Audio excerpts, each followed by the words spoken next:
ഇരുളടഞ്ഞ വർമ്മ മാൻഷനിൽ മഴയുടെ ശക്തി കൂടിക്കൊണ്ടിരുന്നു. തന്റെ അച്ഛന്റെയും അമ്മയുടെയും മരണത്തിനു പിന്നിലെ യഥാർത്ഥ വില്ലൻ സ്വന്തം വലിയച്ഛനായ പ്രതാപവർമ്മയാണെന്ന തിരിച്ചറിവിൽ നിൽക്കുകയാണ് ആദി. കൂടാതെ വർഷങ്ങളായി തളർന്നു കിടന്നിരുന്ന മുത്തശ്ശി സത്യം തുറന്നു പറഞ്ഞതോടെ ആദിയുടെ പോരാട്ടത്തിന് ശക്തി കൂടി. പ്രതാപവർമ്മയുടെ കള്ളക്കടത്തുങ്ങളുടെ രേഖകളുള്ള പെൻഡ്രൈവ് ബാങ്ക് ലോക്കറിലാണെന്ന് ആദ്യം മനസ്സിലാക്കിയിരുന്നു. എന്നാൽ ആ ലോക്കർ തുറക്കാൻ പാസ്വേഡിന് പുറമെ പ്രതാപവർമ്മയുടെ കണ്ണുകളുടെ സ്കാൻ, അതായത് റെറ്റിന സ്കാൻ കൂടി വേണമെന്ന നന്ദനയുടെ മുന്നറിയിപ്പ് ആദിക്കൊരു വലിയ വെല്ലുവിളിയായി. ഈ പ്രതിസന്ധി ഘട്ടത്തിലാണ് വിദേശത്തു നിന്നും ആ അജ്ഞാതന്റെ ഫോൺ കോൾ ആദിയെ തേടിയെത്തുന്നത്.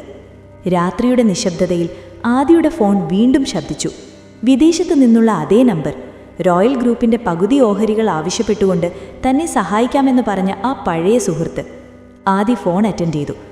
ആദിത്യൻ, ഞാൻ പറഞ്ഞ ഓഫർ ആലോചിച്ചോ?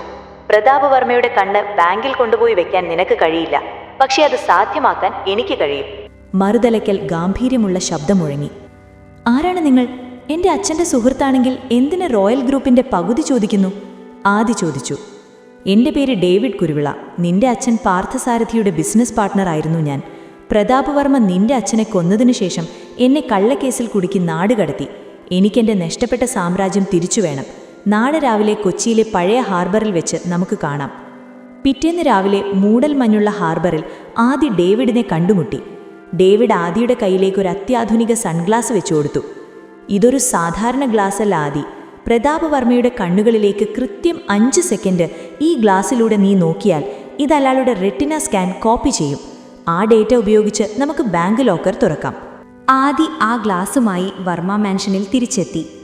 വീട്ടിൽ വലിയൊരു ഭീകരാന്തരീക്ഷം നിലനിന്നിരുന്നു. പോലീസുകാരെ ഉപയോഗിച്ച് ആദിയെ കഞ്ചാവ് കേസിൽ കൊടുക്കാൻ നോക്കിയ ശ്രമം പരാജയപ്പെട്ടതിൻ്റെയും പകരം റോഷൻ അറസ്റ്റിലായതിൻ്റെയും ദേഷ്യത്തിലായിരുന്നു പ്രതാപവർമ്മ. പ്രതാപവർമ്മ ദേഷ്യത്തോടെ സ്വീകരണമുറിയിൽ ഇരിക്കുകയായിരുന്നു. ആദി പതുക്കെ അവിടേക്ക് നടന്നു. അവൻ്റെ കണ്ണുകളിൽ ഡേവിഡ് കൊടുത്ത സൺഗ്ലാസ് ഉണ്ടായിരുന്നു. എന്താ വല്യച്ഛ, കമ്മീഷണറുമായുള്ള ഇന്നലത്തെ ലൈബ്രറിയിലെ പ്ലാനിംഗ് പാളിയതിൻ്റെ വിഷമത്തിലാണോ? ആദി പരിഹസിച്ചു. ആദിയുടെ ചോദ്യം കേട്ട് ദേഷ്യമടക്കാനാവാതെ പ്രതാപവർമ്മ ചാടി എഴുന്നേറ്റ് ആദിയുടെ തൊട്ടുമുന്നിലേക്ക് വന്നു.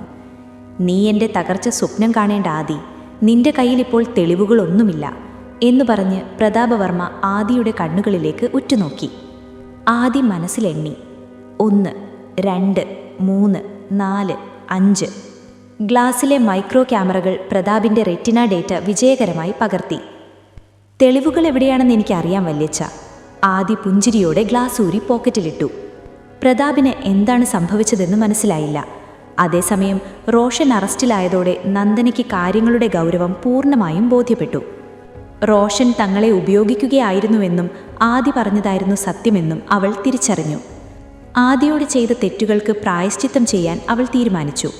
പ്രതാപവർമ്മയുടെ ബാങ്ക് ലോക്കർ വിവരങ്ങൾ ആദിക്ക് നൽകിയ നന്ദന ഇപ്പോൾ പ്രതാപിൻ്റെ അടുത്ത നീക്കം എന്തായിരിക്കുമെന്ന് നിരീക്ഷിക്കാൻ തുടങ്ങി. പ്രതാപവർമ്മ തൻ്റെ ഗുണ്ടകളോട് ആദി ബാങ്കിൽ പോകുന്ന വഴിയിൽ അവനെ അപകടപ്പെടുത്താൻ നിർദ്ദേശം നൽകുന്നത് നന്ദന രഹസ്യമായി കേൾക്കുന്നു. ഉച്ചതിരിഞ്ഞ് വിക്രം എന്ന തൻ്റെ ടെക് സഹായിയുമായി ആദി ബാങ്കിലെത്തി. ഡേവിഡ് കുരുവിള അയച്ചുകൊടുത്ത ഡീക്രിപ്ഷൻ ഡിവൈസ് ഉപയോഗിച്ച് പ്രതാപവർമ്മയുടെ റെറ്റിന ഡേറ്റ ബാങ്കിലെ സ്കാനറിലേക്ക് ആദി കടത്തിവിട്ടു. ആക്സസ് ഗ്രാൻഡഡ് എന്ന ശബ്ദത്തോടെ ആ കൂറ്റൻ വോൾട്ട് തുറന്നു. വർഷങ്ങൾക്ക് മുൻപ് തൻ്റെ അച്ഛൻ ഒളിപ്പിച്ചു വെച്ച പ്രതാപിൻ്റെ കള്ളക്കടത്ത് രേഖകളുള്ള ആ പഴയ പെൻഡ്രൈവ് ആദി കയ്യിലെടുത്തു. താൻ ആഗ്രഹിച്ച തെളിവ് ഒടുവിൽ ലഭിച്ചിരിക്കുന്നു. പ്രതാപിൻ്റെ സാമ്രാജ്യം ഇന്ന് തകരും. പെൻഡ്രൈവ് പോക്കറ്റിലിട്ട് ആദി തിരിഞ്ഞതും ബാങ്കിൻ്റെ വോൾട്ട് അടയുന്ന വലിയ ശബ്ദം കേട്ടു. വാതിലിനു പുറത്ത് ഗ്ലാസ്സിലൂടെ പ്രതാപവർമ്മ ചിരിക്കുന്നത് ആദി കണ്ടു. നന്ദനയുടെ മുന്നറിയിപ്പിന് കാത്തുനിൽക്കാതെ ആദി ബാങ്കിലേക്ക് വന്നത് പ്രതാപിൻ്റെ മറ്റൊരു കെണിയിലേക്കായിരുന്നു. നീ ഇവിടെ വരുമെന്ന് എനിക്കറിയാമായിരുന്നു ആദി. ആ പെൻഡ്രൈവിനൊപ്പം നീയും ഈ ഇരുട്ടിൽ അവസാനിക്കും. ബാങ്കിൻ്റെ അലാറം ഞാൻ ഡിസേബിൾ ചെയ്തു കഴിഞ്ഞു. ഈ വോൾട്ടിലെ ഓക്സിജൻ അടുത്ത 10 മിനിറ്റിൽ തീരുമെന്ന് നിന്നോട് പറയേണ്ടതില്ലല്ലോ. സ്പീക്കറിലൂടെ പ്രതാപിൻ്റെ ക്രൂരമായ ശബ്ദം മുഴങ്ങി. വായു കുറഞ്ഞുകൊണ്ടിരിക്കുന്ന ആ ഉരുക്കറയിൽ ആദി കുടുങ്ങിയിരിക്കുന്നു. കയ്യിൽ ശത്രുവിനെ തകർക്കാനുള്ള തെളിവുണ്ട്, പക്ഷേ ജീവൻ നിലനിർത്താൻ വായുവില്ല. ആദി ഈ മരണക്കെണിയിൽ നിന്ന് എങ്ങനെ രക്ഷപ്പെടും? പുറത്തു നിൽക്കുന്ന നന്ദനയ്ക്ക് അവനെ സഹായിക്കാൻ കഴിയുമോ? ഇരുമ്പുകൊണ്ട് നിർമ്മിച്ച ആ കൂറ്റൻ വോൾട്ടിനുള്ളിൽ ആദിയുടെ ശ്വാസം മുട്ടാൻ തുടങ്ങി. ബാങ്കിൻ്റെ പ്രധാന സെർവറുമായുള്ള ബന്ധം വിച്ഛേദിക്കപ്പെട്ടിരിക്കുന്നു. തൻ്റെ കയ്യിലുള്ള തെളിവുകൾ അടങ്ങിയ പെൻഡ്രൈവിൽ ആദി മുറുകെ പിടിച്ചു. ഇത് വെറും ഒരു പെൻഡ്രൈവ് അല്ല, തൻ്റെ അച്ഛൻ്റെയും അമ്മയുടെയും ജീവൻ്റെ വിലയാണത്. ആദി, നീ എവിടെ കിടന്ന് പിടയുന്നത് കാണാൻ സാധിക്കാത്തതിൽ എനിക്ക് വിഷമമുണ്ട്. Good bye. പ്രതാപ് വർമ്മയുടെ പരിഹാസച്ചിരി സ്പീക്കറിലൂടെ അവസാനമായി മുഴങ്ങി. ആദി തൻ്റെ ഡിജിറ്റൽ വാച്ചിലേക്ക് നോക്കി. ഓക്സിജൻ ലെവൽ അതിവേഗം കുറയുകയാണ്. ഭയന്നാൽ ശ്വാസോച്ഛ്വാസം കൂടും, ഉള്ള വായു വേഗം തീരും. ആദി തറയിൽ പത്മാസനത്തിലിരുന്നു. കണ്ണുകൾ അടച്ചു. ഹൃദയമിടിപ്പ് കുറയ്ക്കാൻ അവൻ മെഡിറ്റേഷൻ ആരംഭിച്ചു. സമയം കടന്നുപോയിക്കൊണ്ടിരുന്നു. ബാങ്കിന് പുറത്ത് കാത്തുനിന്ന നന്ദന പ്രതാപ് വർമ്മ വിജയ ശ്രീലാളിതനായി കാറിൽ കയറി പോകുന്നത് കണ്ടു. അവൾക്ക് അപകടം മണന്നു. അവൾ ഓടി ബാങ്കിൻ്റെ പിറകുവശത്തേക്ക് ചെന്നു. അവിടെ ആദിയുടെ ടെക് സഹായി വിക്രം വാനിലിരുന്ന് സിസ്റ്റം ഹാക്ക് ചെയ്യാൻ ശ്രമിക്കുകയായിരുന്നു. വിക്രം, എന്താ സംഭവിച്ചത്? ആദിയേട്ടൻ എവിടെ? നന്ദന നിലവിളിച്ചു. മാഡം, സിസ്റ്റം ലോക്കായി. ബാങ്കിലെ നെറ്റ്വർക്ക് ജാം ചെയ്തു. ആദി സാർ വോൾട്ടിനുള്ളിൽ കുടുങ്ങി. സാറിൻ്റെ ഹാർട്ട് ബീറ്റ് സെൻസറിൽ കാണാം, അത് കുറഞ്ഞുകൊണ്ടിരിക്കുകയാണ്. 5 മിനിറ്റ് കൂടിയേ സാറിന് ജീവനുണ്ടാകൂ. വിക്രം തലയിൽ കൈവച്ചു. പെട്ടെന്നാണ് വിക്രമിൻ്റെ കമ്പ്യൂട്ടറിലേക്ക് വിദേശത്തു നിന്നും ഡേവിഡ് കുരുവിളയുടെ ഒരു കോൾ വന്നത്. വിക്രം, ബാങ്കിൻ്റെ ഫയർ അലാറം സെൻസർ ബൈപ്പാസ് ചെയ്യൂ. ബാങ്കിൽ തീ പിടിച്ചാൽ ഓട്ടോമാറ്റിക്കായി വോൾട്ട് തുറക്കുന്ന ഒരു എമർജൻസി പ്രോട്ടോക്കോൾ അവിടെയുണ്ട്. ഡേവിഡിൻ്റെ സ്വരം സ്പീക്കറിൽ മുഴങ്ങി. അവൾ ബാങ്കിൻ്റെ ജനൽ ചില്ല് തകർത്ത് അകത്ത് കയറി. സെക്യൂരിറ്റി ഗാർഡുകൾ ഓടി വരുന്നതിന് മുൻപ് അവൾ അവിടെയുണ്ടായിരുന്ന പേപ്പറുകൾക്ക് തീയിട്ടു. സ്മോക്ക് സെൻസറുകൾ പുക തിരിച്ചറിഞ്ഞതും ബാങ്കിൽ എമർജൻസി അലാറം മുഴങ്ങി. വോൾട്ടിൻ്റെ വാതിൽ പതുതി തുറന്നു. എന്നാൽ ഹൈഡ്രോളിക് സിസ്റ്റം പാതി വഴിയിൽ നിലച്ചു. ബോധം നഷ്ടപ്പെടുന്ന അവസ്ഥയിലായിരുന്ന ആദി അവസാനത്തെ ശക്തിയുമെടുത്ത് ആ വാതിലിനിടയിലൂടെ ഇഴഞ്ഞ് പുറത്തേക്ക് വീണു. അവന് ജീവനുണ്ടായിരുന്നു. നന്ദന ഓടിച്ചെന്ന് ആദിയെ നെഞ്ചോട് ചേർത്ത് പിടിച്ചു. നന്ദു, എന്നെ രക്ഷിച്ചതിന് നന്ദി. പക്ഷേ ഈ നിമിഷം മുതൽ പുറം ലോകത്തിന് ഞാൻ മരിച്ചവനായിരിക്കണം. ശ്വാസമെടുക്കാൻ പാടുപെടുന്നതിനിടയിലും ആദി പറഞ്ഞു. പിറ്റേന്ന് രാവിലെ റോയൽ ഗ്രൂപ്പ് ഹെഡ്ക്വാർട്ടേഴ്സിൽ പ്രതാപ് വർമ്മ അടിയന്തര പത്രസമ്മേളനം വിളിച്ചു. പ്രിയപ്പെട്ടവരെ, വളരെ സങ്കടകരമായ ഒരു വാർത്തയാണ് എനിക്ക് പറയാനുള്ളത്. ഇന്നലെ രാത്രി ബാങ്കിലുണ്ടായ ഒരു അപകടത്തിൽ എൻ്റെ അനന്തരവൻ ആദിത്യൻ വർമ്മ നമ്മളെ വിട്ടുപിരിഞ്ഞു. കമ്പനിയുടെ ഭാവിയെ കരുതി റോയൽ ഗ്രൂപ്പിൻ്റെ അടുത്ത ചെയർമാനായി ഞാൻ ചുമതലയേൽക്കുകയാണ്. പ്രതാപ് വർമ്മ കണ്ണീരൊഴുക്കി അഭിനയിച്ചു. പെട്ടെന്ന് പ്രൊജക്ടർ സ്ക്രീൻ ഓണായി. പ്രതാപ് വർമ്മയുടെ പഴയ കള്ളക്കടത്ത് ഇടപാടുകൾ, മന്ത്രിമാർക്ക് നൽകിയ കൈക്കൂലി വിവരങ്ങൾ, കൂടാതെ ആദിയുടെ മാതാപിതാക്കളെ കൊല്ലാൻ നിർദ്ദേശിക്കുന്ന ഓഡിയോ ക്ലിപ്പും സ്ക്രീനിൽ തെളിഞ്ഞു. മരിച്ചവർക്ക് കമ്പനി നടത്താൻ കഴിയില്ല വലിയച്ഛ, പക്ഷേ കൊലപാതകികളെ ജയിലിൽ അടയ്ക്കാൻ കഴിയും. ആദിത്യൻ വർമ്മ മാസ് എൻട്രി നടത്തി. മാധ്യമങ്ങളും ബോർഡ് അംഗങ്ങളും ഞെട്ടിത്തരിച്ചു. ഒപ്പം സത്യസന്ധനായ ACP ദേവദത്തും വൻ പോലീസ് സന്നാഹവും അവിടെ ഉണ്ടായിരുന്നു. അറസ്റ്റ് ഹിം, ACP ഉത്തരവിട്ടു. ഒരു എതിർപ്പും പ്രകടിപ്പിക്കാൻ കഴിയാതെ പ്രതാപ് വർമ്മ വിലങ്ങാഞ്ഞു പുറത്തേക്ക് നടന്നു. നീണ്ട വർഷത്തെ പ്രതികാരത്തിന് ഒടുവിൽ പൂർണ്ണ വിരാമമായി. കമ്പനിയുടെ ക്യാബിനിൽ ആദി വിജയം ആഘോഷിക്കുമ്പോഴാണ് ഡേവിഡ് കുരുവിളയുടെ വീഡിയോ കോൾ വരുന്നത്. ആദി ക്യാമറ ഓൺ ചെയ്തു. താങ്ക് യു ഡേവിഡ്, തക്ക സമയത്ത് ആ സഹായം ലഭിച്ചതുകൊണ്ടാണ് എനിക്ക് ജീവൻ തിരിച്ചു കിട്ടിയത്. ആദി നന്ദി പറഞ്ഞു. വെൽക്കം ആദി. ഇപ്പോൾ പ്രതാപ് പോയി. നീ വാഗ്ദാനം ചെയ്ത ആ 50% ഷെയർ എൻ്റെ പേരിലേക്ക് മാറ്റുന്ന ഡോക്യുമെൻ്റ് ഞാൻ അയച്ചിട്ടുണ്ട്. അതിലൊപ്പിടുക, ഡേവിഡ് ചിരിച്ചുകൊണ്ട് പറഞ്ഞു. ആദി പുഞ്ചിരിച്ചു. ഡേവിഡ്, താൻ എന്നെ സഹായിച്ചത് ബിസിനസ്സിൽ വലിയൊരു തിരിച്ചുവരവ് ലക്ഷ്യമിട്ടാണെന്ന് എനിക്കറിയാം. ഷെയറുകൾ ഞാൻ തരും, പക്ഷേ റോയൽ ഗ്രൂപ്പിലല്ല, എൻ്റെ പുതിയ കമ്പനിയിൽ. ഡേവിഡിൻ്റെ മുഖത്തെ ചിരി മാഞ്ഞു. എന്ത്? അതെ ഡേവിഡ്, താൻ പ്രതാപ് വർമ്മയുടെ ബുദ്ധിയെ കണ്ടിട്ടുള്ളൂ. ഡേവിഡ് കുരുവിളയുടെ ക്രൂരത നീ കണ്ടിട്ടില്ല. നിന്റെ സഹായത്തിന് വന്ന ആ പെൺകുട്ടി നന്ദന, അവളിപ്പോൾ എവിടെയാണെന്ന് നീ തിരക്കിയോ? ആദ്യ വിക്രമിനെ നോക്കി. വിക്രം തലയാട്ടി പറഞ്ഞു. സർ, നന്ദന മാഡത്തിൻ്റെ ഫോൺ സ്വിച്ച് ഓഫാണ്. GPS ലൊക്കേഷൻ ലഭിക്കുന്നില്ല. Welcome to the real game Adithyan Varma. നിനക്ക് 24 മണിക്കൂർ സമയമുണ്ട്. ഡേവിഡ് കോൾ കട്ട് ചെയ്തു. തൻ്റെ കാമുകിയെ രക്ഷിക്കാൻ ആദിത്യൻ വർമ്മയ്ക്ക് അടുത്ത യുദ്ധത്തിലേക്ക് ഇറങ്ങേണ്ടി വരുന്നു. ഇന്ത്യൻ മഹാസമുദ്രത്തിലെ ആളൊഴിഞ്ഞ ഒരു സ്വകാര്യ ദ്വീപ്. അവിടെ അത്യാധുനിക സുരക്ഷാ സംവിധാനങ്ങളുള്ള ഒരു വലിയ ഗ്ലാസ് മാളികയുണ്ട്. അതായിരുന്നു ഡേവിഡ് കുരുവിളയുടെ രഹസ്യ താവളം. ആ മാളികയുടെ താഴത്തെ നിലയിലുള്ള ഇരുണ്ട മുറിയിൽ നന്ദനയെ ഒരു കസേരയിൽ ബന്ധിച്ചിരിക്കുകയാണ്. അവളുടെ മുന്നിലെ വലിയ സ്ക്രീനിൽ റോയൽ ഗ്രൂപ്പിൻ്റെ ഓഹരി വിപണിയിലെ മാറ്റങ്ങൾ തെളിയുന്നുണ്ട്. ഡേവിഡ് കുരുവിള ഒരു സിഗാർ വലിച്ചുകൊണ്ട് നന്ദനയുടെ അടുത്തേക്ക് നടന്നു. എന്നാൽ കണ്ണുകളിൽ ഒരു യുവാവിൻ്റെ ക്രൂരതയുണ്ട്. എന്തിനാ എന്നെ ഇവിടെ പിടിച്ചു വച്ചിരിക്കുന്നത്? ആദ്യേട്ടൻ കമ്പനിയുടെ ഷെയർ നിനക്ക് തന്നില്ലേ? എന്നെ വിട്ടയക്കൂ, നന്ദന കരഞ്ഞുകൊണ്ട് പറഞ്ഞു. ഡേവിഡ് ചിരിച്ചു. പണം, അതെനിക്ക് ഇഷ്ടം പോലെയുണ്ട് കുട്ടി. എനിക്ക് വേണ്ടത് പണമല്ല, അധികാരമാണ്. എൻ്റെ ജീവിതം തകർത്ത പ്രതാപ് വർമ്മയെ ഇല്ലാതാക്കാൻ എനിക്ക് ആദിയെ ആവശ്യമായിരുന്നു. ഇപ്പോൾ പ്രതാപ് തീർന്നു. ഇനി ആദിയും തീരണം. കാരണം ഈ ലോകത്ത് ഒരേയൊരു രാജാവേ പാടുള്ളൂ. അത് ഞാനാണ്. ഡേവിഡ് തൻ്റെ കയ്യിലിരുന്ന റിമോട്ട് അമർത്തി. നന്ദന ഇരുന്നിരുന്ന പ്ലാറ്റ്ഫോം പതുക്കെ താഴേക്ക് നീങ്ങാൻ തുടങ്ങി. ഒരു വലിയ വാട്ടർ ടാങ്കിന് മുകളിലേക്കാണ് അത് നീങ്ങിയത്. നന്ദന ഭയത്തോടെ അലറി.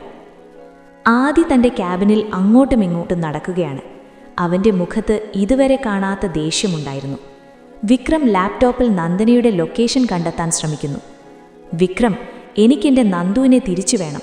എത്ര കോടി വേണമെങ്കിലും ചിലവാക്കിക്കോ. ആ നായുടെ മകനെ എനിക്ക് ജീവനോടെ കിട്ടണം. ആദി മേശയിൽ ആഞ്ഞിടിച്ചുകൊണ്ട് പറഞ്ഞു. സർ, ഡേവിഡിന് നെറ്റ്വർക്ക് ഡീക്രിപ്റ്റ് ചെയ്യാൻ പറ്റുന്നില്ല. സിഗ്നൽ ഓരോ 10 സെക്കൻഡിലും മാറിക്കൊണ്ടിരിക്കുകയാണ്. Russia, China, Brazil. അവസാനം സിഗ്നൽ കട്ടായി. വിക്രം നിസ്സഹായനായി പറഞ്ഞു. പെട്ടെന്ന് ആദിയുടെ ക്യാബിനിലെ വലിയ സ്ക്രീൻ ഓണായി. ഡേവിഡ് കുരുവിളയുടെ മുഖം തെളിഞ്ഞു. സ്ക്രീനിൻ്റെ ഒരു വശത്ത് നന്ദനയും കാണാം. അവളുടെ കാൽപാദങ്ങൾ വെള്ളത്തിൽ മുട്ടിത്തുടങ്ങിയിരുന്നു. ഹലോ ആദി, സമയം പോയിക്കൊണ്ടിരിക്കുകയാണ്. ഞാൻ പറഞ്ഞ ഷെയർ ട്രാൻസ്ഫർ എഗ്രിമെൻറ്റ് സൈൻ ചെയ്യാൻ നീ ഈ ദ്വീപിലേക്ക് വരണം, ഒറ്റയ്ക്ക്. ഒരു പോലീസുകാരൻ പോലും നിന്റെ കൂടെ ഉണ്ടെന്ന് തോന്നിയാൽ ഈ വെള്ളത്തിലേക്ക് ഹൈ വോൾട്ടേജ് കറണ്ട് കടത്തിവിടും ഞാൻ. ഡേവിഡ് വെല്ലുവിളിച്ചു. ഒപ്പം ദ്വീപിൻ്റെ കോർഡിനേറ്റ്സ് ആദിക്ക് അയച്ചു കൊടുത്തു. ആദി സ്ക്രീനിലേക്ക് നോക്കി പല്ലിറുമി. ഞാൻ വരുന്നുണ്ട് ഡേവിഡ്, നീ ചോദിച്ച എഗ്രിമെൻറ്റുമായി. കോൾ കട്ടായി. സർ, ഒറ്റയ്ക്ക് പോകുന്നത് ആത്മഹത്യയാണ്. അവിടെ മുഴുവൻ തോക്കുധാരികളായ ഗാർഡുകളാണ്. വിക്രം മുന്നറിയിപ്പ് നൽകി. ആദി തൻ്റെ ക്യാബിനിലെ രഹസ്യ അറ തുറന്നു. അതിൽ നിന്ന് ഒരു ബ്ലാക്ക് കോമ്പാറ്റ് സ്യൂട്ടും ചില അത്യാധുനിക ഗാഡ്ജറ്റുകളും പുറത്തെടുത്തു. ബിസിനസ് സംസാരിക്കാൻ പോകുമ്പോൾ സെക്യൂരിറ്റി വേണം വിക്രം, എന്നാൽ യുദ്ധത്തിന് പോകുമ്പോൾ ഞാൻ ഒറ്റയ്ക്കു മതി. ആദി സ്യൂട്ട് അണിഞ്ഞു. രാത്രി 12 മണി. ഡേവിഡിൻ്റെ ദ്വീപിനു മുകളിൽ ഒരു കറുത്ത ഹെലികോപ്റ്റർ വട്ടമിട്ടു പറന്നു. റഡാറുകളുടെ കണ്ണുവെട്ടിക്കാൻ സ്റ്റെൽത്ത് ടെക്നോളജി ഉപയോഗിക്കുന്ന ചോപ്പറായിരുന്നു അത്. ആദി വിമാനത്തിൽ നിന്നും പാരച്യൂട്ട് ഉപയോഗിച്ച് താഴേക്ക് ചാടി. ഒരു കഴുകനെ പോലെ അവൻ ഇരുട്ടിലൂടെ താഴേക്ക് കുതിച്ചു. ദ്വീപിൻ്റെ സുരക്ഷാഭടന്മാർ പട്രോളിംഗ് നടത്തുന്നുണ്ടായിരുന്നു. ആദ്യം നിലത്തിറങ്ങിയതും 2 സെക്യൂരിറ്റിക്കാർ അലേർട്ടായി. തോക്കെടുക്കുന്നതിന് മുൻപ് തന്നെ ആദ്യം ഒരു ഇരുമ്പ് വടികൊണ്ട് 2 പേരെയും അടിച്ചു വീഴ്ത്തി. ഒരു ശബ്ദവും ഉണ്ടാക്കാതെ അവൻ കോട്ടയുടെ ഉള്ളിലേക്ക് കടന്നു. സെക്യൂരിറ്റി ക്യാമറകൾ ഹാക്ക് ചെയ്യാൻ വിക്രം കൊച്ചിയിലിരുന്ന് സഹായിക്കുന്നുണ്ടായിരുന്നു. സർ, നേരെ മുന്നോട്ട് പോകൂ. ബേസ്മെന്റ് 3-ലാണ് നന്ദന മേഡം ഉള്ളത്. വിക്രമിൻ്റെ ശബ്ദം ഇയർപീസിലൂടെ മുഴങ്ങി. ആദ്യ ബേസ്മെന്റിലെ വലിയ ഇരുമ്പുവാതിൽ തകർത്ത് അകത്തേക്ക് കയറി. അവിടെ അവൻ കണ്ട കാഴ്ച ഞെട്ടിക്കുന്നതായിരുന്നു. ഒരു വലിയ ഗ്ലാസ് ടാങ്കിന് നടുവിൽ നന്ദനയെ കെട്ടിയിട്ടിരിക്കുന്നു. വെള്ളം അവളുടെ കഴുത്തോളം എത്തിയിരുന്നു. ആദിയേറ്റ, നന്ദന കരഞ്ഞു. ആദ്യ ഓടിച്ചെന്ന് ടാങ്ക് തകർക്കാൻ നോക്കിയെങ്കിലും അത് ബുള്ളറ്റ് പ്രൂഫ് ഗ്ലാസ് ആയിരുന്നു. പെട്ടെന്ന് ചുറ്റുമുള്ള ലൈറ്റുകൾ തെളിഞ്ഞു. ഡേവിഡ് കുരുവിലയും അയാളുടെ 20ഓളം ആയുധധാരികളായ ഗുണ്ടകളും ആദിയെ വളഞ്ഞു. ഡേവിഡിൻ്റെ കയ്യിൽ ടാങ്കിലെ കറണ്ട് നിയന്ത്രിക്കുന്ന റിമോട്ടുണ്ടായിരുന്നു. വെൽക്കം ആദിത്യൻ വർമ്മ, നിന്റെ ധൈര്യം സമ്മതിക്കണം. ഷെയർ ഡോക്യുമെൻ്റ് എവിടെ? ഡേവിഡ് ചോദിച്ചു. ആദ്യ തൻ്റെ പോക്കറ്റിൽ നിന്നും ഒരു പെൻഡ്രൈവ് എടുത്ത് കാണിച്ചു. ഇതിലുണ്ട്. ഷെയർ ട്രാൻസ്ഫർ ചെയ്യാൻ എൻ്റെ വിരലടയാളം മതി. ഗുഡ്, എന്നാൽ വാ. ഡേവിഡ് ആദിയെ ഒരു കമ്പ്യൂട്ടറിന് മുന്നിലേക്ക് നയിച്ചു. നന്ദനയുടെ ജീവൻ അപകടത്തിലായതിനാൽ ആദിക്ക് വഴങ്ങേണ്ടി വന്നു. അവൻ വിരലടയാളം പതിപ്പിച്ചു. സ്ക്രീനിൽ ട്രാൻസ്ഫറിംഗ് 50% ഷെയർസ് ടു ഡേവിഡ് കുരുവില എന്ന് തെളിഞ്ഞു. ഡേവിഡ് പൊട്ടിച്ചിരിച്ചു. ഒടുവിൽ റോയൽ ഗ്രൂപ്പ് എൻ്റെ കാൽ കീഴിലായി. ഇനി നിങ്ങൾക്ക് 2 പേർക്കും ഒരുമിച്ച് മരിക്കാം. ഡേവിഡ് തോക്കെടുത്ത് ആദിക്ക് നേരെ ചൂണ്ടി. ആദിയുടെ മുഖത്ത് ഭയമില്ലായിരുന്നു. പകരം അവനൊരു ഗൂഢമായ ചിരി ചിരിച്ചു. ഡേവിഡ്, നീ പഴയ ഒരു ബിസിനസ്സുകാരനാണ്. ഞാനൊരു പുതിയ തലമുറക്കാരനും. നീ തോക്ക് ചൂണ്ടുമ്പോൾ ഞാൻ തല കുനിച്ചു തരുമെന്ന് കരുതിയോ? ആദി തൻ്റെ ഇയർപീസ് മൈക്കിൽ പറഞ്ഞു. വിക്രം, നൗ. പെട്ടെന്ന് കമ്പ്യൂട്ടർ സ്ക്രീൻ ചുവപ്പു നിറമായി മാറി. സിസ്റ്റം കോംപ്രമൈസ്ഡ്, മാൽവെയർ അപ്ലോഡഡ് എന്ന സന്ദേശം തെളിഞ്ഞു. ഡേവിഡിൻ്റെ ബാങ്ക് അക്കൗണ്ടിലെ പണം അതിവേഗത്തിൽ കുറയാൻ തുടങ്ങി. 0, മൈനസ്. എന്താടാ നീ ചെയ്തത്? ഡേവിഡ് അലറി. നീ എന്നെക്കൊണ്ട് വെക്കിച്ചത് എൻ്റെ വിരലടയാളമല്ല ഡേവിഡ്. എൻ്റെ കമ്പനിയിലെ ഏറ്റവും വിനാശകാരിയായ കമ്പ്യൂട്ടർ വൈറസ് ആയിരുന്നു അത്. നിന്റെ ബാങ്ക് അക്കൗണ്ടുകൾ, സ്വിസ് ഫണ്ടുകൾ എല്ലാം ഞാൻ എൻ്റെ ട്രസ്റ്റിലേക്ക് മാറ്റി. യു ആർ ബ്രോക്ക്. ആദ്യ അലറി. ഡേവിഡ് കോപത്താൽ സമനില തെറ്റി ഗുണ്ടകളോട് വെടിവെക്കാൻ ആംഗ്യം കാണിച്ചു. ആദ്യം ഒരു ഡൈവ് ചെയ്ത് കമ്പ്യൂട്ടർ കൺസോളിലെ എമർജൻസി റിലീസ് ബട്ടൺ അമർത്തി. നന്ദനയുടെ ടാങ്കിലെ വെള്ളം പുറത്തേക്കൊഴുകി. അവളുടെ കെട്ടുകൾ അഴിഞ്ഞു. ഗുണ്ടകളെ നേരിടാൻ ആദി തൻ്റെ ആയോധന കലകൾ പുറത്തെടുത്തു. ഇരുട്ടിലൊരു നിഴൽ പോലെ അവൻ നീങ്ങി. തോക്കുകൾക്ക് അവനെ തൊടാൻ കഴിഞ്ഞില്ല. മിനിറ്റുകൾക്കുള്ളിൽ ഡേവിഡിൻ്റെ പടയാളികൾ നിലം പതിച്ചു.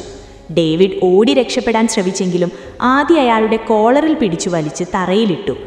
ആദിയുടെ മുഖത്ത് ചോര പുരണ്ടിരുന്നു.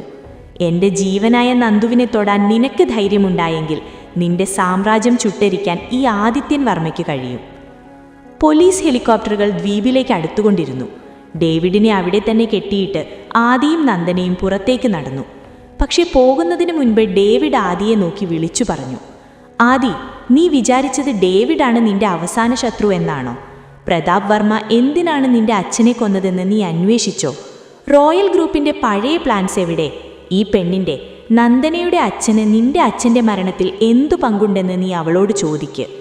ആദിയുടെ കാലുകൾ നിശ്ചലമായി. അവൻ സംശയത്തോടെ നന്ദനയെ നോക്കി. നന്ദനയുടെ മുഖത്ത് ഭയം നിഴലിച്ചു. അവൾ തല താഴ്ത്തി. തൻ്റെ കാമുകിയുടെ അച്ഛനും ഈ വലിയ ചതിയിൽ പങ്കുണ്ടോ? ആദിത്യൻ വർമ്മയുടെ ലോകം വീണ്ടും ഇരുട്ടിലേക്ക് വീഴുകയാണ്. തുടരും. Secret millionaire. വോയിസ്ലി ഓഡിയോ പരമ്പര കേൾക്കൂ. ചാനൽ സബ്സ്ക്രൈബ് ചെയ്യൂ.